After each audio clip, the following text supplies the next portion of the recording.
orquestra eu conheci um tio meu, ele começou se não me engano, as aulas que tinham na fundação, ele começou a frequentar, né, comprou uma viola e um dia me falou, legal, você ia gostar, tal. E eu fui um dia lá e conheci, já era lá na fundação mesmo, lá no parque, onde é o Parque da Cidade agora. Fui conhecer o Brás, né, o pessoal. Na época minha avó que apoiou bastante, me comprou uma viola da xadrez. Comecei a fazer algumas aulas lá nos ensaios da orquestra. E no comecinho eu lembro em dias diferentes, eu cheguei a fazer algumas aulas, vamos particular, com o Chumbinho, que ele já tinha um pouco de mais bagagem que eu na época, eu ia até na casa dele aqui na vila. E ele me passou bastante coisa, assim, no comecinho, né? E daí depois eu acabei indo, vamos dizer, mais na onda dos ensaios lá que tinha, né? Na própria fundação. Eu entrei em 98, né, pelas datas eu ainda tinha de 9 para 10, né? Eu faço aniversário em dezembro, final do ano. Então eu entrei mais ou menos no meio do ano, então eu tinha 9 anos e pouco, né? Daí fiquei até praticamente quando o finalzinho, que eu acho que começou aí para ficar só no Vicentino Aranha, eu praticamente já não participava mais. Eu não gravei, eu entrei, tinha acabado de ser gravado, eu lembro até de ir lá no sítio onde foi gravado, né, ter algumas apresentações, eu cheguei até a participar, mas eu não gravei o disco, né, e até outras apresentações que foram feitas assim, não sei se dizer lançando ou apresentando o disco, eu participei de várias delas, assim, até na época eu era criança, achava engraçado que as pessoas falavam assim, não, dá um autógrafo aí pra mim, assina aqui na capa. Não, mas eu não gravei. Não, mas você tá tocando, assina aí. Tá bom, e punha lá, e sim, pra mim era um negócio muito, né, diferente. Eu até achei aí o encarte lá, falando Violeiros do Brasil, tal. E alguém assinou pra mim, para Ricardo, um abraço, mas eu não sei quem assinou. Mas eu lembro de participar desse show no Sesc, que daí tinha o Renato Andrade, eu lembro que tava. Foi que eu lembro que ele tocou que ele tocava lá, não sei quantas notas por minuto lá. E isso eu achei uma coisa muito fantástica, assim. E nas viagens, como eu era criança, né, muito pequeno assim, sempre, né, tinha alguém me acompanhando, algum responsável, né? Normalmente minha avó, e quando era possível minha mãe ia também. Ou uma ou outra, chegou até a ir as duas algumas oportunidades, né?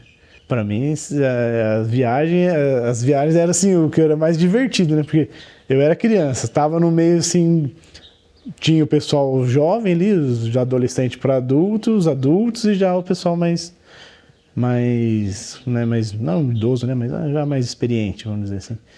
E para mim era sempre divertido, porque assim, conversava com pessoas com outras experiências, outras visões, não só dentro da viola, né? Mas de outras coisas, de outros assuntos, né? Então eu acho que assim, como experiência pessoal, assim, foi muito enriquecedor, né? Tinha um negócio de trote, não tinha? Nos ônibus, o pessoal dormia, daí já ficava daquele jeito, não, hoje eu não vou dormir. Daí que acontecia 5 minutos, já era. Aí acordava com o cara pintado de batom, maquiagem, só que não era um, né? Era todo mundo. Então isso era bem divertido. O pessoal já sabia que ia acontecer, mas dormia do mesmo jeito, não tinha como. Nessa época, sempre troquei na base, né? Mas sempre procurava, assim, às vezes via, né, uma outra pessoa fazendo um solinho, às vezes, né, até músicas fora de repertório, que a gente não tocava, mas era música de viola, né? Então via assim, tentava ficar vendo e o pessoal, não, é assim, mostrava, né? Isso, assim, sempre achei interessante, que ninguém nunca teve aquele negócio de esconder, né? Esconder o jogo, né? Ah, não, isso aqui... Isso, assim, eu sempre achei bem legal na orquestra, né? Do modo geral. E acabava tendo, assim, como, não sei dizer inspiração, mas de repente uma meta, um dia eu falei assim, não, um dia eu vou ficar aqui, eu vou chegar até tocar solo. Quero tocar o solo da orquestra, quero ser solista da orquestra. Né? Tinha essa vontade, né? Felizmente não deu tempo disso, né? Acontecer, mas, né? Mas tá bom, faz parte. Logo que a orquestra encerrou, né? Eu parei com a viola também. Fiquei meio desanimei, fiquei alguns anos parado, sem tocar mais. Então, um amigo meu começou a fazer aula, o João, coincidentemente com o nosso amigo Davi, né? E aí ele comentou, pô, tô fazendo aula de viola e tal. Eu falei, pô, mas eu toco também, já toquei e tal. Ele falou, quem você tá fazendo lá? Com o Davi. Aí, um dia fui até na casa do João, estava no horário de aula, fui lá, comecei. Aí animei de tocar de novo, tentei relembrar algumas coisas que eu relembrei. Aí foi quando eu fiz aula com você, né, Davi? Não lembro, uns 2 anos, quanto tempo, por aí, por uns 2 anos. E depois, correria de horário, eu estava estudando em Taubaté e o Davi morava em São José, né? Minha mãe mora em São José. Então, os horários que dava era tipo, tinha que casar o horário que eu voltava de Taubaté com o horário que o Davi podia. E aí começou a ficar meio complicado essa questão. Eu, né, acabei não fazendo mais aula, mas continuei tocando, né? A viola meio por conta própria, né? Tentando ouvir bastante, né? Acabei comprando uma viola, uma qualidade superior, né? Já não era mais aquela violinha xadrez lá, basiquinha, né? Que todo mundo começou com ela, a maioria pelo menos, né? Enfim, foi aí que eu comecei ainda mais com essa viola nova, mais, né, melhor, sonoridade melhor, consegui evoluir mais na viola, né? Essas experiências da orquestra, né?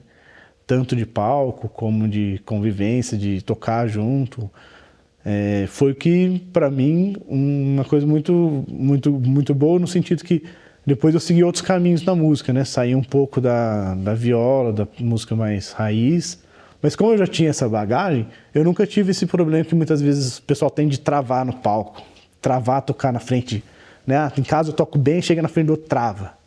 Então, assim, essa fase, como eu já tinha passado, mesmo depois de muito tempo, eu não tive essa questão de, pô, nossa, ficar nervoso, daquela ansiedade, né? Então, para mim foi, sei lá, um negócio que não tem preço, né? E além da viola, assim, em casa, eu toco choro hoje em dia, né? É o que eu, na verdade, praticamente, publicamente, assim, vamos dizer, em apresentações, esse tipo de coisa, eu toco choro. Tanto roda de choro como apresentação em palco, assim. Eu toco cavaquinho, faço... Geralmente, como só tem um cavaquinho, um violão, eu faço só o centro, né, a base. Mas quando é roda de choro, um negócio um pouco mais informal, a gente faz solo um pouco também. E, então hoje eu praticamente sou mais cavaquinista do que violeiro. Mas, como diz, a viola não sai da gente, né? Sempre está a orquestra e a viola, né? O instrumento é muito importante na minha vida, né?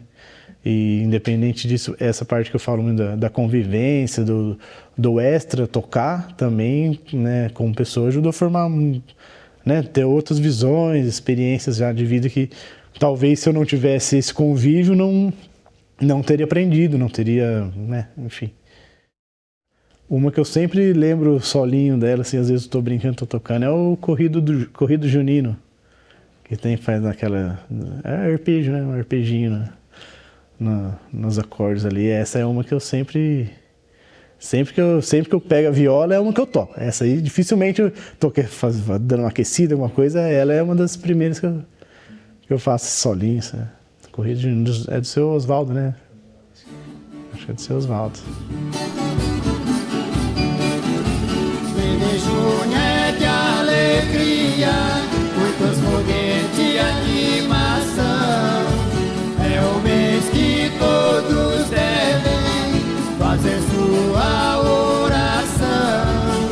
Pra São Pedro e Santo Antônio, meu querido São João. Já mandei fazer a fogueira em louvor a São João. Gaveta traz a batata, Antônio traz o pinhão. Na festa quero alegria e na reza devoção.